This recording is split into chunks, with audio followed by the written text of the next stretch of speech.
ಈಗ ಸಂಜೆ 4 ಗಂಟೆ ಸುಮಾರು ನಮ್ಮ ASI ಅವರು ಈ ಒಂದು ಕೋರ್ಟ್ ಸರ್ಕಲ್ ಅಲ್ಲಿ ಅವರು ಗಾಡಿನಲ್ಲಿ ಹೋಗುವ ಸಂದರ್ಭದಲ್ಲಿ ಫ್ಲೈಓವರ್ ಅಲ್ಲಿ ಏನು ಕಾಮಗಾರಿ ನಡೆದಿದೆ ಅಲ್ಲಿಂದ ಒಂದು ಐರನ್ ರಾಡ್ ಒಂದು ಕಬ್ಬಿನ ರಾಡ್ ತಲೆ ಮೇಲೆ ಬಿದ್ದು ಅವರು ತೀವ್ರ ಗಾಯಗೊಂಡು ಈಗ ಪ್ರೈವೇಟ್ ಹಾಸ್ಪಿಟಲ್ ಅಲ್ಲಿ ದಾಖಲೆ ಆಗಿದ್ದಾರೆ.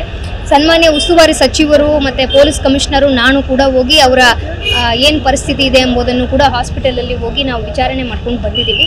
ಸೊ ಅವರಿಗೆ ಕೂಡ ಎಲ್ಲ ರೀತಿಯ ಹಾಸ್ಪಿಟಲ್ ಫೆಸಿಲಿಟೀಸ್ಗಳು ಮತ್ತು ನಮ್ಮ ಡಾಕ್ಟರ್ಸು ಎಲ್ಲ ವ್ಯವಸ್ಥೆಗಳನ್ನು ಮಾಡಿದ್ದೀವಿ. ಮಾನ್ಯ ಉಸ್ತುವಾರಿ ಸಚಿವರು ಹೇಳಿದ್ದಾರೆ ಅದಕ್ಕೆ ಹೆಚ್ಚುವರಿಯಾಗಿ ಏನಾದರೂ ಎಮರ್ಜೆನ್ಸಿ ಸರ್ವಿಸಸ್ ಬೇಕು, ಏರ್ ಲಿಫ್ಟ್ ಮಾಡಬೇಕಾದ್ರೂ ನಾವು ಮಾಡ್ತೀವಿ ಅಂತ ಮಾತನ್ನು ಕೂಡ ಕೊಟ್ಟಿದ್ದಾರೆ. ಸೊ ಈಗ ಅವರು ಡಾಕ್ಟರ್ಸ್ಗಳನ್ನು ಅವರ ಸ್ಟೇಟಸನ್ನು ನೋಡ್ತಾ ಇದ್ದಾರೆ. ಈಗ ಈ ಕಡೆ ನಾವು ಪೊಲೀಸ್ ಕಮಿಷನರು ನಾನು ಕೂಡ ಈ ಸ್ಥಳದಲ್ಲಿ ಬಂದು ಸ್ಥಳ ಪರಿಶೀಲನೆ ಮಾಡೋಕ್ಕೆ ತುರ್ತಾಗಿ ಹಾಸ್ಪಿಟಲಿಂದ ನೇರವಾಗಿ ಇಲ್ಲಿಗೆ ಬಂದಿದ್ದೀವಿ. ಸೊ ಇಲ್ಲಿ ನೋಡುವ ಸಂದರ್ಭದಲ್ಲಿ ಓವರ್ ಹೆಡ್ ಏನು ಬ್ರಿಡ್ಜ್ ಆಗ್ತಾ ಇದೆ. ಸೊ ಅಲ್ಲಿ ಕೆಳಗಡೆ ಕೂಡ ಗಾಡಿಗಳು ಓಡಾಡ್ತಾ ಇದ್ದಾವೆ. ಸೊ ಅವ್ರಿಗೆ ಯಾವ ರೀತಿಯಲ್ಲಿ ವರ್ಕಿಂಗ್ ಪರ್ಮಿಷನ್ ಕೊಟ್ಟಿದ್ದಾರೆ ಮತ್ತು ಯಾವ ಸೇಫ್ಟಿ ಪ್ರಿಕಾಷನ್ಸ್ ಡಿಪಾರ್ಟ್ಮೆಂಟಿಂದ ಅವ್ರಿಗೆ ಮಾಡಬೇಕು ಅಂತ ಸೂಚನೆ ನೀಡಿದ್ದಾರೆ, ಏನು ವೈಲೇಷನ್ ಆಗಿದೆ ಇದೆಲ್ಲ ಕೂಡ ನಾವು ಸಂಪೂರ್ಣವಾಗಿ ತನಿಖೆ ಮಾಡೋದಕ್ಕೆ ಮಾನ್ಯ ಉಸ್ತುವಾರಿ ಸಚಿವರು ಸೂಚನೆ ಕೊಟ್ಟಿದ್ದಾರೆ. ಸೊ ಆ ಒಂದು ತನಿಖೆ ಆದ ನಂತರ ಸಂಬಂಧಪಟ್ಟವರು ಇಲ್ಲಿಂದ ಯಾರಿಂದ ಲೋಪಗಳಾಗಿದೆ ಎಂಬುದನ್ನು ನಾವು ಗುರುತಿಸಿ ಅವರ ಮೇಲೆ ನಿಯಮಾನುಸಾರ ಕ್ರಮ ವಹಿಸ್ತೀವಿ. ಹೌದು, ಅವ್ರ ಮೇಲೆ ಕ್ರಿಮಿನಲ್ ಮೊಕದ್ದಮೆ ದಾಖಲೆ ಆಗ್ತದೆ, ಅದನ್ನ ಇನ್ವೆಸ್ಟಿಗೇಷನ್ ಕೂಡ ಆಗುತ್ತೆ. ಅಧಿಕಾರಿಗಳು ಜವಾಬ್ದಾರಿ ಇರ್ತಾರೆ. ರಾಷ್ಟ್ರೀಯ ಹೆದ್ದಾರಿ ಪ್ರಾಧಿಕಾರ ಅಧಿಕಾರಿಗಳು ಏನು ಮಾಡ್ತಿದ್ದಾರೆ ಮೇಡಮ್? ಇಷ್ಟೆಲ್ಲ ದೊಡ್ಡ ಕಾಮಗಾರಿ ನಡೀತಾ ಇದೆ, 300 ಕೋಟಿ ರೂಪಾಯಿ.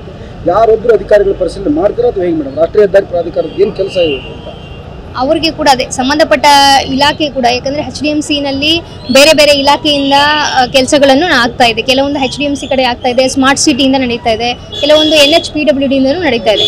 ಸೊ ಹಾಗಾಗಿ ಕನ್ಸರ್ನ್ಡ್ ಇಲಾಖೆ ಅಧಿಕಾರಿಗಳಿಗೆ ತುರ್ತಾಗಿ ನಾವು ಕರೆದು ಅವರಿಗೆ ಒಂದು ಖಡಕ್ಕಾದ ಒಂದು ಸೂಚನೆಯನ್ನು ಕೊಡ್ತೀವಿ. ಈ ಥರ ಕಾಮಗಾರಿಗಳು ಎಲ್ಲಿ ನಡೀತಾ ಇದೆ ಇಡೀ HDMC ವ್ಯಾಪ್ತಿನಲ್ಲಿ ಅಲ್ಲಿ ಎಲ್ಲ ಕಡೆ ಕೂಡ ಕಡ್ಡಾಯವಾಗಿ ಪಬ್ಲಿಕ್ ಸೇಫ್ಟಿಯನ್ನು ಫಾಲೋ ಮಾಡಿದ್ದಾರೆ, ಪ್ರಿಕಾಷನರಿ ಮೆಷರ್ಸನ್ನು ಫಾಲೋ ಮಾಡಿದ್ದಾರೆ ಎಂಬುದನ್ನು ಅವರಿಗೆ ಸೂಚನೆ ಕೊಡ್ತೀವಿ. ಅದನ್ನು ಖಚಿತಪಡಿಸಿಕೊಳ್ಳುವ ಜವಾಬ್ದಾರಿ ಆಯಾ ಇಲಾಖೆದು ಕೂಡ ಸೇರಿರ್ತದೆ.